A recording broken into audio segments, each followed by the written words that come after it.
দেখুন, বিহার উড়িষ্যায় ভারতীয় জনতা পার্টির সরকার, বলা যায় যে অঙ্গভঙ্গ কলিঙ্গ, মানে হয়ে গেল।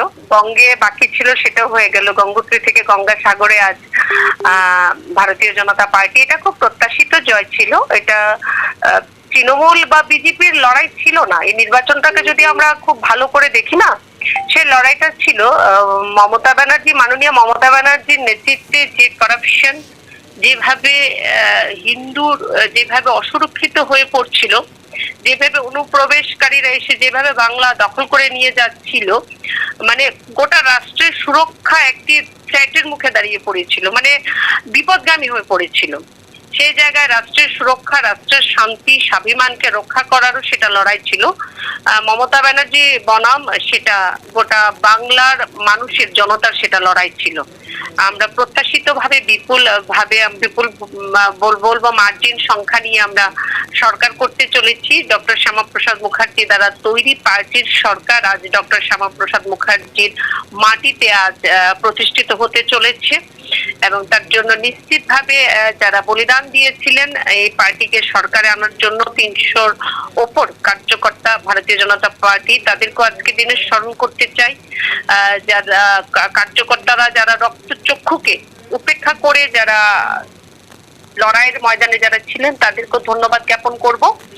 এবং সব ভারতীয় আমাদের যশস্বী প্রধানমন্ত্রী নরেন্দ্র মোদীজিকে, আমাদের স্বরাষ্ট্রমন্ত্রী অমিত শাহজিকে, আমাদের প্রভারী যিনি সহপ্রভারী দায়িত্ব যিনি পালন করেছেন আমাদের রাজ্যের প্রাক্তন মুখ্যমন্ত্রী বিপ্লব কুমার দেবজিকেও অনেক অনেক শুভেচ্ছা অভিনন্দন জ্ঞাপন করব। ডেভেলপমেন্টের পক্ষে মোদীজির নেতৃত্বে যে ডেভেলপমেন্ট চলছে গোটা ভারত জুড়ে, তার পক্ষে মানুষ আজ রায় দিয়েছে। গোটা ভারত আজ গেরুয়াময়। আমরা আমাদের রাজ্যে উপনির্বাচনেও আমরা একটি আসন আমরা জয়ী হয়েছি, আসামেও আমাদের সরকার বিপুলভাবে জয়ী হয়েছে। তাই অনেক অনেক প্রত্যেককে ধন্যবাদ জানাবো। ম্যাডাম, আরেকটা বিষয় জানার চেষ্টা করব, পশ্চিমবঙ্গের এই ফলাফল যে জয়ী হওয়ার, এটা কি মানে কোনো দিক দিয়ে কি ত্রিপুরার মধ্যে কি কোনো প্রভাব ফেলবে? না, দেখুন, ওটা রাজনৈতিক ভাবে প্রভাব আমি জানি না ওটা কি হবে, কারণ 21-এ সরকার আসেনি পশ্চিমবঙ্গে, তার জন্য ত্রিপুরায় তো আর বাকি ছিল না, 23-এ তো এসছে না। সেটা কিন্তু প্রভাব পড়তো, কারণ আজকে যদি পশ্চিমবঙ্গে বিজেপি সরকারটা না আসতো না, আজকের দিনে, আজকের ডেটে, আজকের তারিখে মালদায় মুর্শিদাবাদ দাঁড়িয়ে আলাদা রাষ্ট্র করার ঘোষণা হয়ে যেত। সেটা বাংলাদেশ থেকে হতো, ভারত বিরোধী শক্তিরা করতো। এবং বাংলায় যদি সেরকম কিছু ঘটনা হতো, তার আঁচ নিশ্চিতভাবে গোটা ভারতবর্ষে পড়তো, আমাদের ত্রিপুরায় পড়তো। তো সেটা পড়তো। সেই দিক থেকে আমি বললাম না, সেটা গোটা পশ্চিমবঙ্গ জয়ী হওয়াটা গোটা ভারতবর্ষের জন্য প্রয়োজন ছিল, গোটা ভারতবর্ষের সুরক্ষার জন্য, রাষ্ট্রের সুরক্ষার জন্য প্রয়োজন ছিল।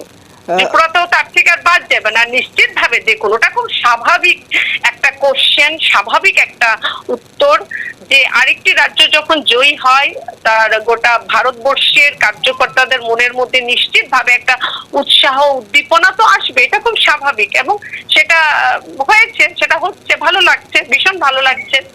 দিদি, আপনার থেকে আরেকটা বিষয় জানার চেষ্টা করব, যে কুণাল ঘোষ গত পরশুদিন আগেই বলেছিল যে ভারতীয় জনতা পার্টি নাকি সংখ্যাগরিষ্ঠতা 50 থেকে 60-এর মধ্যে থাকবে, কিন্তু আজ দেখা গেল এখন পর্যন্ত যতটুকু খবর, চোরের করা কোন রকম মন্তব্যে আমি কোন রকম কমেন্ট করতে রাজি না।